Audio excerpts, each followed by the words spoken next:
got a violinist here with us today. Our final guest is going to tell us her story of her life growing up in Japan and ultimately how healing music helped heal her emotional wounds. She's even going to play us some music at the end.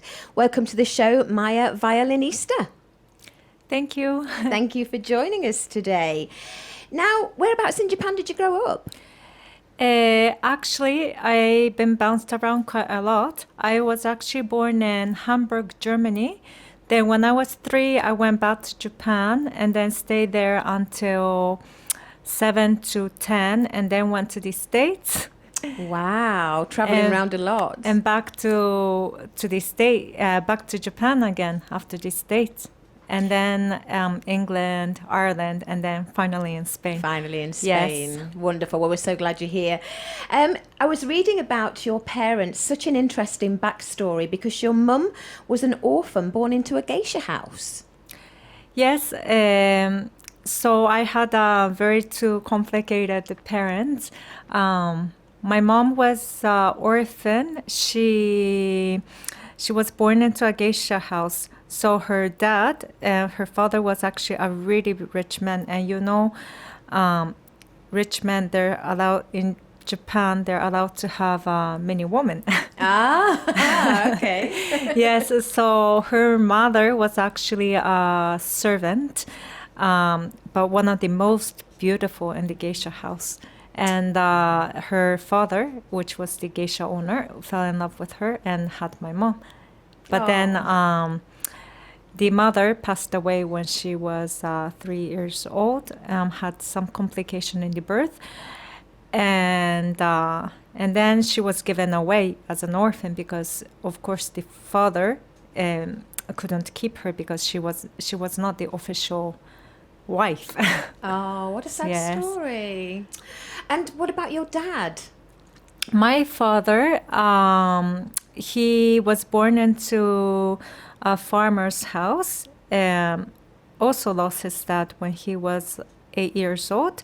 He was one of the 3. He was the middle brother. In Japan, actually, I think in many cultures are like that. The oldest boy is the most important, you know? Yes, I was reading that, yeah. Yes, so my father was the middle one. He was actually quite abused as a child, didn't get any food, locked in a closet until by his father's family, and his father passed away when he was 8. And then the mother had to go out, work out in a farm. And so when she came home, she will always find my dad locked up in a closet. And they say, don't they, that violence can breed violence, and he became abusive to you in turn. Yes, actually,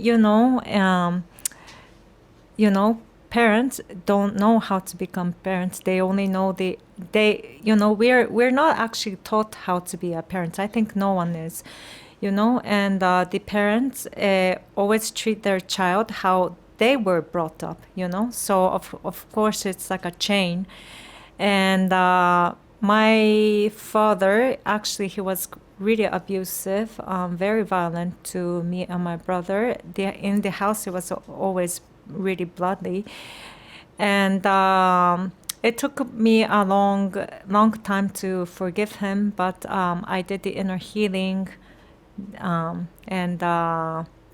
Yes, when I look at my father's past and my mother's past, which I actually didn't when I was until 26. That's when I began to understand why they were behaving the way they are. Yeah, you can't condone it, but you can sort of understand it a little bit, can't you? So then that's when I started actually understanding why they were behaving the way they were.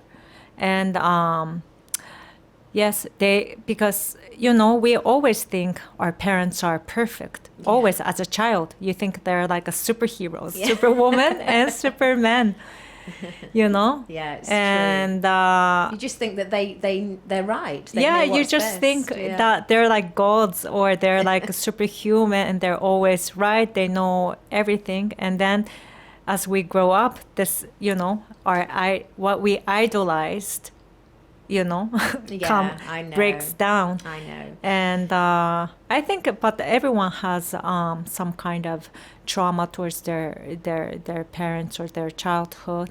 And I think one of the tasks that everyone is given in this life is to overcome that and heal so you can carry on. Yeah. One of our biggest tasks, I think, is to learn, no? To learn Definitely, and definitely. to be able to forgive. And how did you ultimately heal? I healed because, well, I ran away from home when I was 18. I was like a very emotional kid, of course. And I had many good people around me. I was very lucky. And I always hung out with older people who knew a lot about psychology. I mean, I was very lucky. I also read so many books on one of the self-help books, psychology, and yes, I worked. I did lots of self-help books and also talked to people. Also, my father was not someone that you could talk to. I didn't speak to him until 26, so I wrote him long letters. Long letters, and I think for him also receiving the letter of how I felt, and so he could read it on his own time, and him writing me back the letter, I think this type of communication helped a lot. That's a great idea. Yes. Are you in touch with him now then? Yes, Yeah. we're very good friends now. Oh, that's good. And your mum as well? You're in touch with your mum? Yes, I'm in touch with my mom. She's more like a friend. Of course, like when you're not loved when you're a child, I think it's also very difficult to become a mother and love your child. I mean, you do, but you don't know how. Of course, yeah, I understand. Well, I know one of the things that helped your healing is music, and I've Yes. heard and seen you play. It's absolutely beautiful. How did you get into flamenco type violin? So after a long journey of playing the violin and flamenco, well, I am trained as a classical violinist, and very classical world is like very competitive, and Yeah. so I was like always looking for an alternative way to get my sound out there, because I didn't want, unless you're like the top soloist, violin soloist, your options are like to become a conservatory teacher or to play in an orchestra. And I didn't want my sound to be one in a million sounds. I wanted to get my sound out there to get it heard, Yeah, good for you. So what I first did was like I was looking for an alternative way. I got into Irish music, went to Ireland, did that, got my master's in Irish music. Oh my goodness, that's amazing. I know. And then I got into Romanian music, the Hungarian music, because like, the gypsy music where the violin cries, and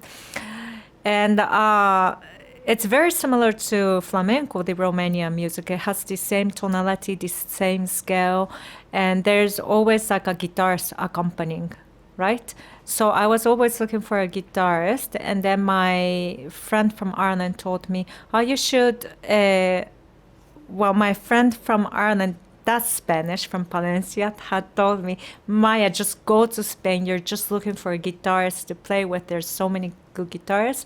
I was like, nah, I don't know. But I thought, okay, I'll just, take a risk, go for a vacation, 2-3 days, and just check out what's out there. I arrived in Granada in 2007.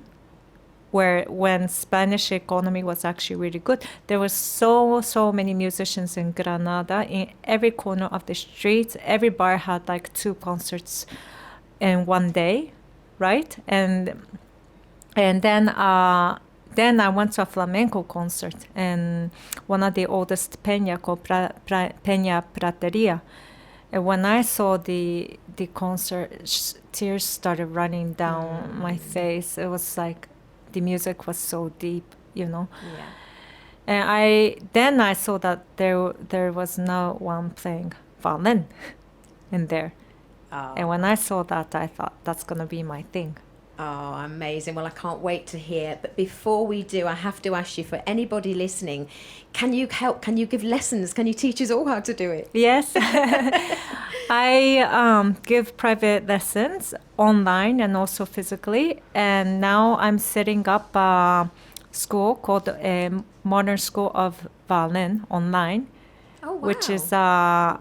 which is I'm going to also teach myself, but also I'm going to invite jazz teachers. And I mean, there's not, everything is usually classical, and there's not a school yet that's online that teaches alternative way of playing the violin. Yeah. And I've never seen it before. Yes, It's incredible. yes. It's beautiful. So that's one of my projects, and it's what I'm setting up. And I also have a YouTube channel that's broadcasting about that. Also, I have Sunday Coffee with Maya, where I play one song to the public, chit chat, and I'm also very interested in psychology. And because I had such a difficult childhood, I have a blog on there which I occasionally put up a video about healing, about how to meditate, how to overcome things. Wonderful. So there are lots of ways to get in touch. Should people just put in your name into the internet? Yes, it's Lamaya Violinista. That's Lamaya as one word, Violinista. Okay, and as I always say, because some people are listening to us in the afternoon driving, please don't crash your car trying to write it down. I have it all here. Just phone me separately or phone the office after 3 and we have all the information. So what I'm going to do is I'm going to play a short advert break while you get yourself ready, and then we're going to hear some beautiful music from you, Maya. Thank you very much. Thank you for your time. We'll be back in just a few minutes. 27 minutes past 2 on the Lifestyle Show. Get yourself comfortable. Here is Lamaya Violinista.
Lamaya Violinista, everybody. Well done.